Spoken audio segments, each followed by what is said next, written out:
Now all the women, or rather the witches, were now sitting motionless in their chairs and staring, as though hypnotized, at somebody who had suddenly appeared on the platform. That somebody was another woman. The first thing I noticed about this woman was her size. She was tiny, probably no more than 4.5 feet tall. She looked quite young, I guess about 25, 26, and she was very pretty. She had on a rather stylish long black dress that reached right to the ground, and she wore black gloves that came up to her elbows. Unlike the others, she wasn't wearing a hat. She didn't look to me like a witch at all, but she couldn't possibly not be one. Otherwise, what on earth was she doing up there on that platform? And why, for heaven's sake? Were all the other witches gazing at her with such a mixture, adoration, awe, and fear? Very slowly, the young lady on the platform raised her hands to her face. I saw her gloved fingers unhooking something behind her ears, and then she got hold of her cheeks and lifted her face clean away. The whole of that pretty face came away right in her hands. It was a mask. She took off the mask. She turned sideways and placed it carefully upon a small table nearby. And when she turned round again and faced us, I very nearly screamed out loud. That face of hers was the most frightful and frightening thing I've ever seen. Just looking at it gave me the shakes all over. So crumpled and wizened, so shrunken and shriveled, it looked as though it had been pickled in vinegar.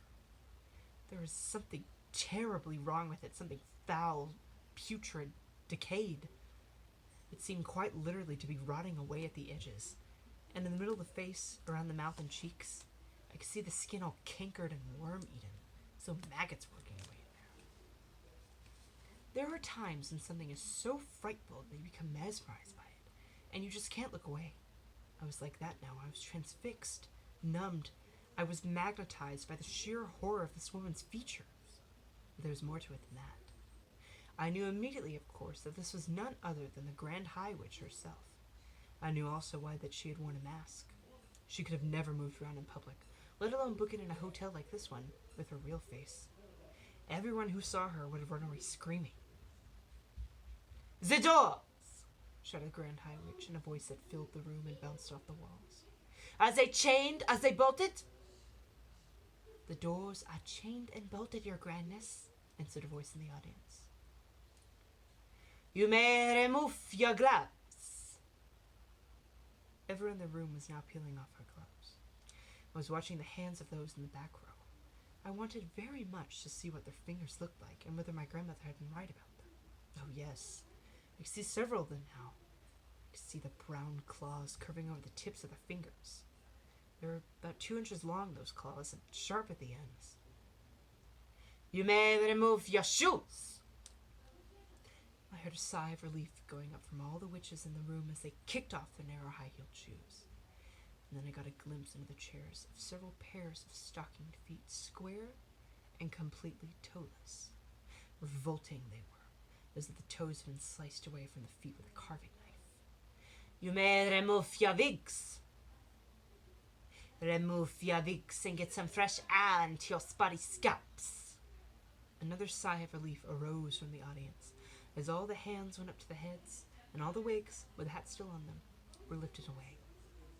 There now appeared in front of me row upon row of bald female heads, a sea of naked scalps, every one of them red and itchy-looking from being rubbed by the linings of the wigs.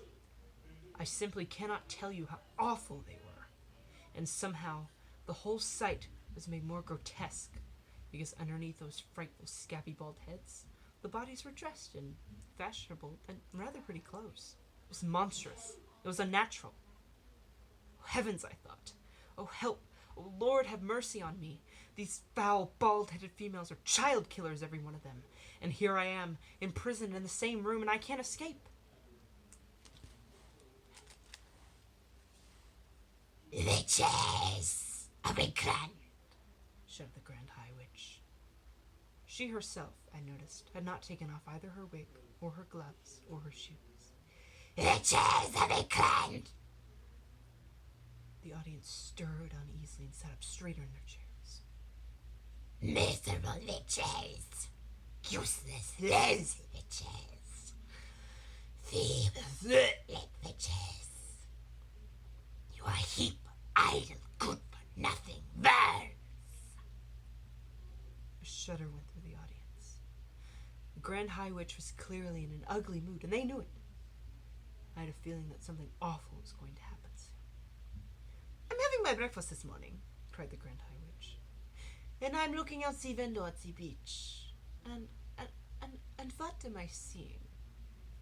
I'm asking you, what am I seeing? I'm seeing A revolting sight. I'm seeing hundreds. I'm seeing thousands of rotten, repulsive little children playing on this sand. It is putting me right out of my food. Why have you not got rid of them? Why have you not rubbed them all out? These filthy, smelly children. I'm asking you why." Nobody answered her question. Children smell. They stink out the world. We do not want these children around here. The bald heads in the audience all nodded vigorously. "One child a week is no good to me. Is this the best that you can do?" "We will do better," murmured the audience. "We will do much, much better." Better is no good either. I demand maximum results. So here are my orders. My orders are that Every single child in this country shall be rubbed out, squashed, squirted, spitted, and frittered. before I come again in 1 year's time. Do I make myself clear? A great gasp ran in the audience. Saw the witches all looking at one another with deeply, deeply troubled expressions. I heard one witch at the end of the front row saying aloud, "All of them? We can't possibly wipe out all of them." The Grand High Witch went round as though someone had stuck a skewer into her bottom. Who said that? "Who dares to argue with me? It was you, was it not?" I didn't mean it, your grandness. I didn't mean to argue. I was just talking to myself." "You dare to argue with me?" "I was just talking to myself. I swear it, your grandness." The Grand High Witch took a quick step forward, and when she spoke again, it was in a voice that made my blood run cold. A stupid witch who answers back must burn until her bones are black. "No, no," cried the witch in the front row. The Grand High Witch went on. A foolish witch without a brain must sizzle its fiery flame. "Save me!"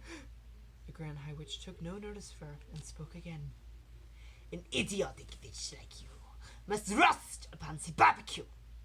"Forgive me, oh your grandness. I didn't mean it." A witch who dares to say, I'm wrong, it will not be with us very long. A moment later, a stream of sparks that looked like tiny white-hot metal filings came shooting out of the Grand High Witch's eyes and flew straight towards the one who had dared to speak. I saw the sparks striking against her and burrowing into her, and she screamed a horrible, howling scream, and a puff of smoke rose up around her. The smell of burning meat filled the room. Nobody moved. Like me, they were all watching the smoke, and when it cleared away, the chair was empty. A great sigh rose from the audience. The Grand High Witch glared around the room. "I hope nobody else is going to make me cross today." There was a deathly silence. "Frizzled like a fritter, cooked like a carrot. You will never see her again. So now, let's get down to business."